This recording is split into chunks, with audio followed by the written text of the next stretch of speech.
Во саботата се одиграа надпреварите од третото коло во првенството на втората лига Исток, во кое фудбалерите на Осогово како домакини ги освоија 3 бода. На стадионот Никола Мантов, жолто-сините ја дочекаа екипата на Плачковица од Радовиш и ја победија со 2:1. Иако до бодовите дојдоа со тесен резултат, сепак со играта што ја прикажаа домашните немаше да биде незаслужено, ако мрежата на гостинскиот голман Бехар се затресеше уште неколку пати. Нашиот второлигаш во водство дојде дури при крајот на првото полувреме, иако претходно не беа искористени неколку сигурни шанси за погодок. Голот во 40-та минута го постигна Коцевски, упатувајќи удар од 16 на метри, а топката влезе во гостинскиот гол, што беше повод за радост на трибините и меѓу играчите.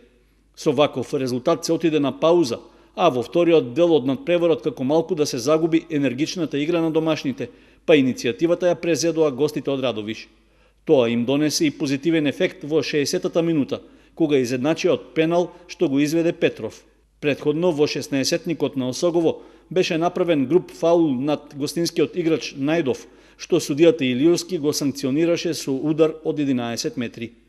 Изедначувањето на резултатот како повторно да ги подразбуди жолто-сините, кои одново тргнаа во напад, а победата ја обезбедија во 80-та минута со погодокот на Атанасовски. Со втората победа во првенството Осогово има 6 бода и моментно се наоѓа на 4-та позиција на табелата. Во следното 4-то коло, нашата екипа ја очекува тежок меч на гостувањето во Струмица против лидерот Беласица. И во првенството на првата фудбалска лига во женска конкуренција, викендов се играше третото коло, во кое ЖФК Кочани гостуваше во Битола против Атлетико и воопшто не се прослави.